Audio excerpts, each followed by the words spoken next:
Welcome to Catholic Mom Mindset, a daily show where you learn to walk closely with the Holy Spirit so you can live the life God is calling you to. I'm your host, Sterling Jaquith. Let us begin. Back. We're continuing our discussion about mountains, and I want to share a few more special mountain moments from the Bible. So in Psalm 120 through 135, those are called the Psalms of Ascent. And they were the Psalms that the Jewish people would pray every year as they traveled from anywhere in Israel to Jerusalem. So they would go, is it every year? To the feast in Jerusalem. And so they would pray these Psalms, the Psalms of Ascent, Psalm 120 through 135. They would pray them. They were preparing their hearts to go to the holy place. And so it would be also on Mount Scopus. My handwriting was not super clear. He was speaking very quickly. Where they would come up this mountain, and from that place they would see Jerusalem for the first time. And that is usually when they would start praying Psalm 122. And then they would keep going. So I thought that was really beautiful and something I had not heard about before. And then just other big moments. Jesus resists temptation on the mountain.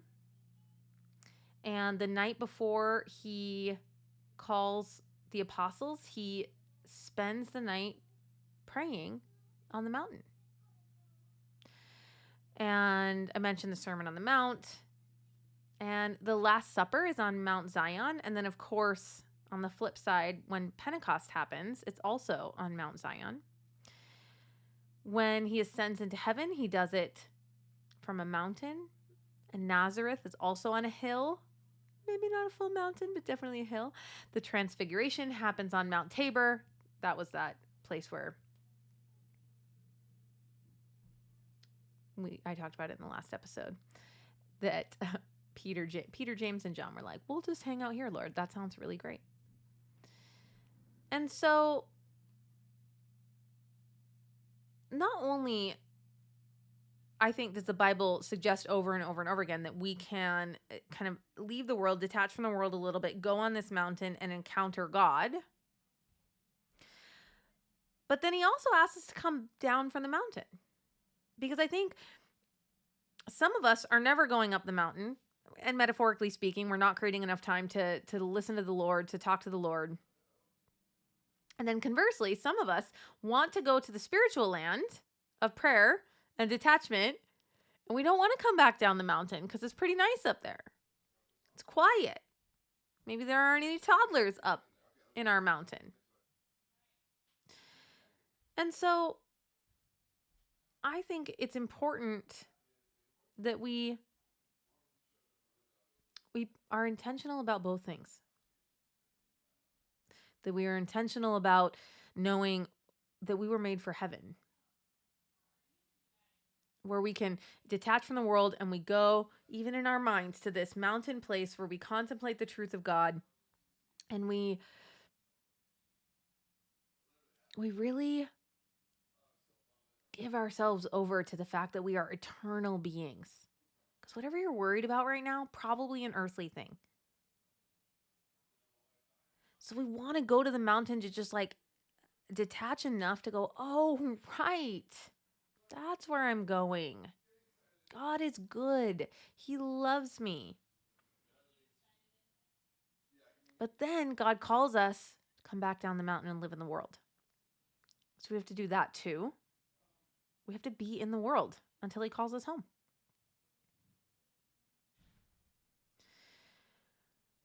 But I think one of the things that's so incredible about the Catholic faith is that there are so many opportunities for us to experience little glimpses of heaven, for us to be truly present with the Lord, obviously, first and foremost, in the Eucharist that we receive when we go to Mass. It's like a little piece of heaven. It's like a moment when we get to ascend to the Lord. We get to carry that with us as we go back into the world. And that's possible, in Eucharistic adoration as well. But I want you to know that it's also possible, at 8:45 at night, you could kneel down in your room, close the door so the kids can't interrupt, light a candle, and just be present with the Lord. Isn't that beautiful? And so I think when we're feeling really anxious about this world, it shows us that we're not spending enough time on the mountain.